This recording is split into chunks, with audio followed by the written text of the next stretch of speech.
নমস্কাৰ বন্ধুসকল, যোগ বিজ্ঞানলৈ আপোনালোকক স্বাগতম জনাইছোঁ। আজি আমি পঢ়িম ইউক্লিডৰ বিভাজন কলন বিধি। কলন বিধি পঢ়াৰ আগতে প্ৰথমে গসাগু কি চাই লওঁ আহক। যদি আমাক দুটা সংখ্যা ধৰা হ'ল এটা সংখ্যা a আৰু b দিয়া থাকে, তেতিয়া ইহঁত দুটা সংখ্যাৰ উমৈহতীয়া উৎপাদকৰ আটাইতকৈ ডাঙৰ উৎপাদকটোৱে হৈছে গসা। উদাহৰণস্বৰূপে যদি আমাৰ দুটা সংখ্যা এটা 10 আৰু এটা 12 দিয়া থাকে, এতিয়া এৰ উৎপাদক কি হ'ব? 1, 2, 5 আৰু 10। ঠিক তেনেদৰে 12ৰ উৎপাদক কি হ'ব? 1, 2, 3, 4, 6 আৰু 12। এতিয়া আহোঁ সাধাৰণ উৎপাদকলৈ। এই দুইটা সংখ্যাৰ উমৈহতীয়া উৎপাদক কেইটাই হৈছে সাধাৰণ উৎপাদক। গতিকে এহঁত দুটা সংখ্যাৰ বাবে সাধাৰণ উৎপাদক কি হ'ব? দুইটাতে থকা উৎপাদক কি আছে? 1 আছে আৰু 2 আছে। আৰু কিবা আছে নেকি? নাই। গতিকে ইহঁতৰ দুটাৰ সাধাৰণ উৎপাদক হ'ব 1 and 2। এতিয়া ইহঁত দুটা সাধাৰণ উৎপাদকৰ ভিতৰত ডাঙৰ সাধাৰণ উৎপাদকটো কোনটো? 2। গতিকে 10 আৰু 12ৰ গৰিষ্ঠ সাধাৰণ উৎপাদক কিমান হ'ব? 2। এতিয়া আমি আহোঁ ইউক্লিডৰ বিভাজন কলন বিধিলৈ। ইউক্লিডৰ বিভাজন প্ৰমেয়িকাত আমি পাই আহিছোঁ যে a আৰু b যিকোনো দুটা যোগাত্মক অখণ্ড সংখ্যা দিয়া থাকিলে এনে দুটা অদ্বিতীয় সংখ্যা q আৰু r পাম যে a = b q plus r ৰ সমান হয়, য'ত 0 is less than equal r and r is less than b। এতিয়া হ'ল ইউক্লিডৰ বিভাজন কলন বিধিলৈ।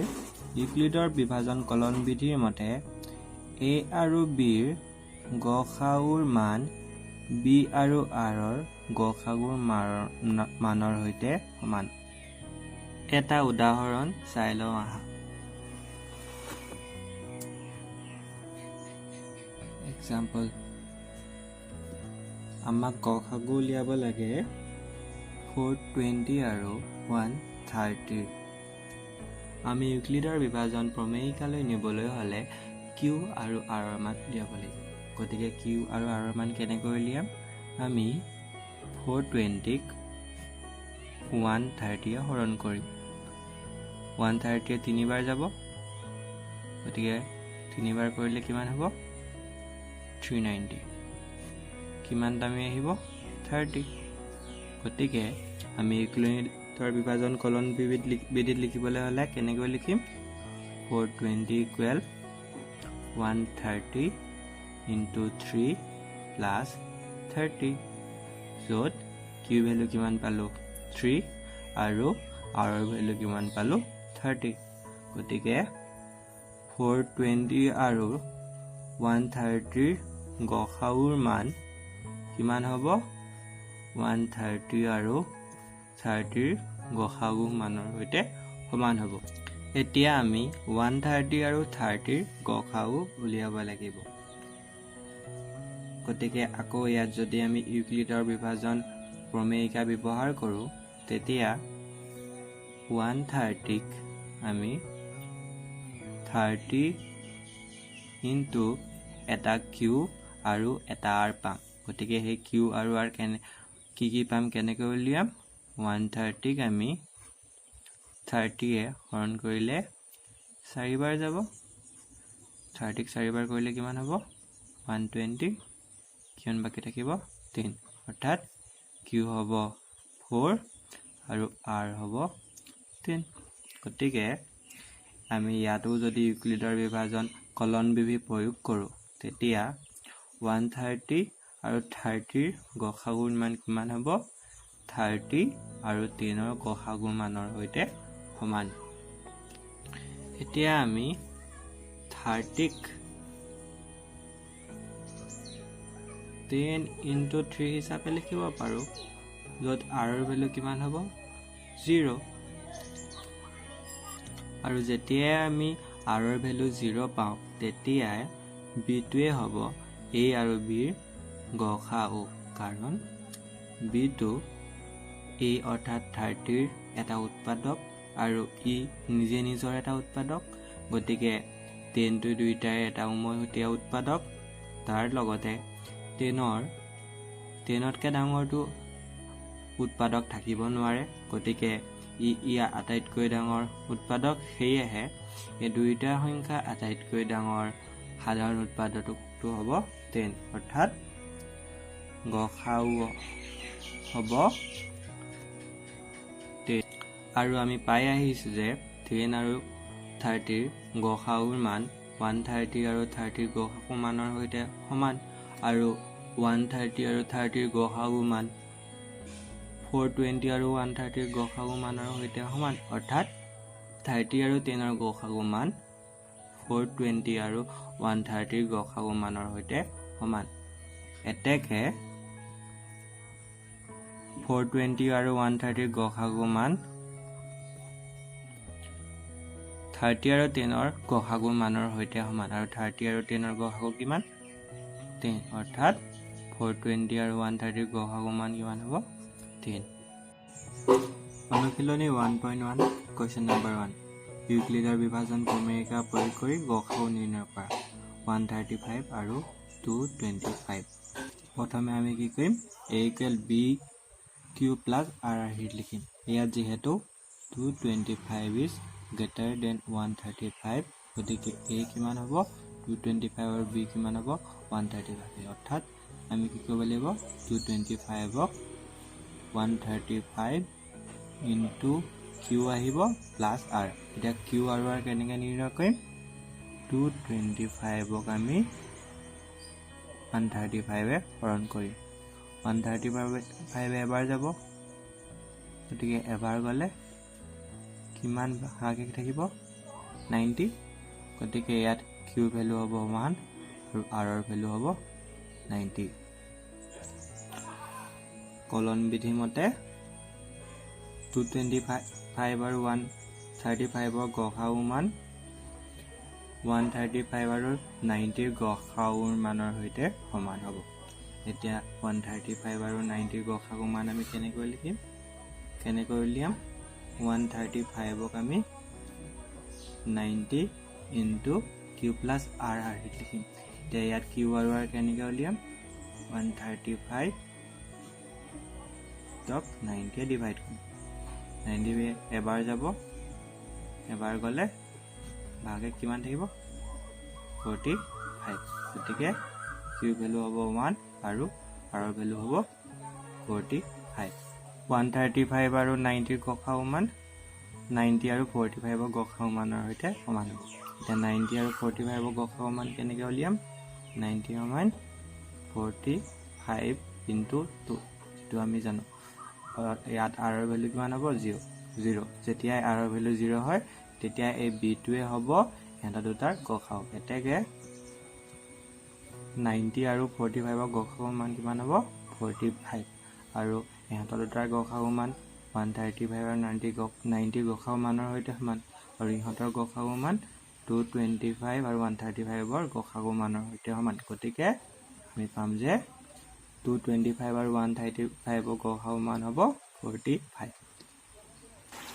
কুৱেশ্যন নম্বৰ 2, 196 আৰু 38,220ৰ গসাউ আমি ইউক্লিডৰ বিভাজন কলন বিধি ব্যৱহাৰ কৰি উলিয়াব লাগিব। আমি প্ৰথমতে ইয়াত চাওঁ কোনটো ডাঙৰ সংখ্যা। এইটোৱে ডাঙৰ সংখ্যা, গতিকে ইয়াত 38,220টো হ'ব A আৰু 196টো হ'ব B। গতিকে ইয়াক আমি 396 ইনটু Q প্লাছ R হিচাপে লিখিব লাগিব। Q আৰু R আমি মান উলিয়াব লাগিব।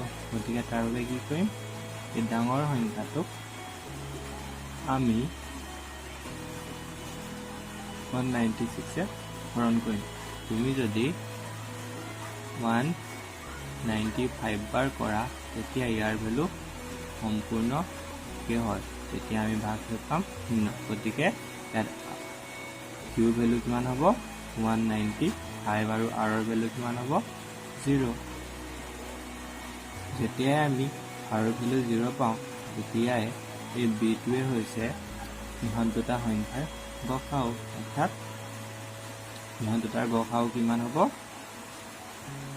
196 এতিয়া আহো কোৱেশ্চন নম্বৰ 3 লৈ আমি কোৱেশ্চন নম্বৰ 3 867 আৰু 255 গসাউ ইউক্লিডৰ বিভাজন কলন বিবি প্ৰয়োগ কৰি উলিয়াব লাগে ইয়াত আমি দেখিছো যে 867 to 255 কে ডাঙৰ গতিকে ইয়াত a ভ্যালু কিমান হ'ব 867 আৰু b কিমান হ'ব 255 যেহেতু a 867 গতিকে a আমি 255 into q plus r হিত লিখিব লাগে এটা q আৰু r আমি কেনেকৈ উলিয়াম আগৰ ধৰণে 867 ক আমি 255 এ হৰণ কৰিম আমি যদি 255 ক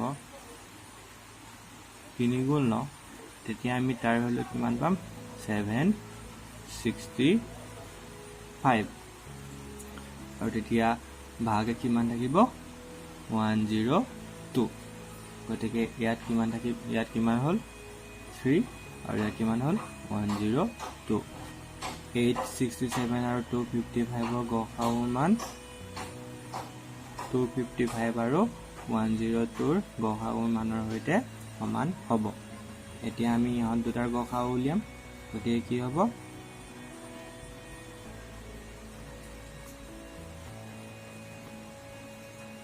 আগৰ দৰে একে ধৰণে 255 ৰ value 102 into q plus r হ'ব ইয়াত আমি q আৰু r মান দিয়াব লাগিব একে ধৰণে উলিয়াম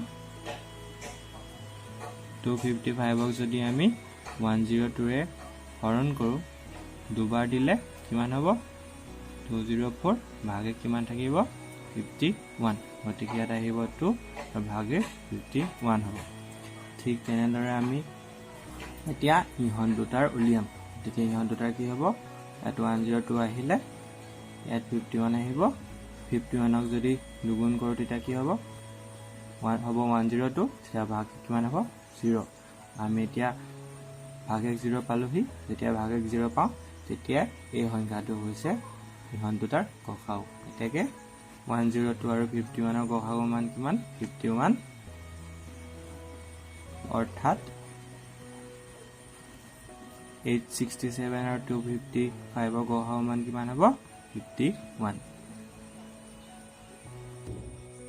কোৱেশ্চন নম্বৰ 3 616 সদস্যৰ এটা সৈন্যবাহিনীৰ গোটে 32 জনীয়া এটা সেনা দলৰ পিছে পিছে কদম খোজ কাঢ়ি কাঢ়ি যাব লগীয়া হ'ল দুইটা দলে একে সমান সংখ্যক স্তম্ভত কদম খোজ কাঢ়িবলগীয়া হ'ল তেওঁলোকৰ খোজ কাঢ়িবলগীয়া স্তম্ভৰ উচ্চতম সংখ্যা কি হ'ব অৰ্থাৎ ইয়াত আমাৰ সদস্যৰ সংখ্যা দিছে কিমান 616 আৰু সৈন্যবাহিনী গোটত কেজনীয়া দল হৈছে 32 জনীয়া এতিয়া আমি ইহঁত দুটাৰ যদি গসাউ নিৰ্ণয় কৰো তেতিয়া হ'ব খোজ কাঢ়িবলগীয়া স্তম্ভৰ উচ্চতম হেতু ইয়াত যেহেতু 616 টো 32 তকৈ ডাঙৰ গতিকে আমি 616 টোক a আৰু 32 ক b হিচাপে ধৰিম আৰু আমি যেহেতু ইউক্লিডৰ বিভাজন কলন বিধি পঢ়ি আছো গতিকে ইউক্লিডৰ বিভাজন কলন বিধি প্ৰয়োগ কৰি ইহঁত দুটাৰ গসাউ নিৰ্ণয় কৰিম 616 ক আমি 32 পূৰণ এটা q আৰু এটা r হিচাপে লিখিব পাৰো ইয়াত q আৰু r ভ্যালু আমি কেনেকৈ নিৰ্ণয় কৰিম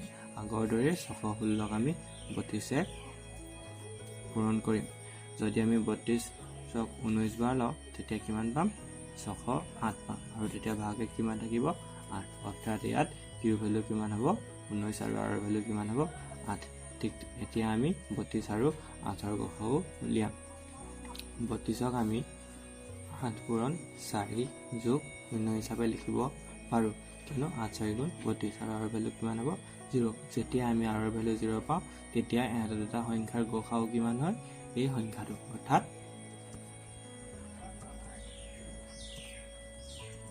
32 আৰু 8 ৰ গসাউ কিমান হ'ব 8 616 আৰু 32 ৰ গসাউ কিমান গতিকে আমি পালো যে তেওঁলোকে খোজ কাঢ়িবলগীয়া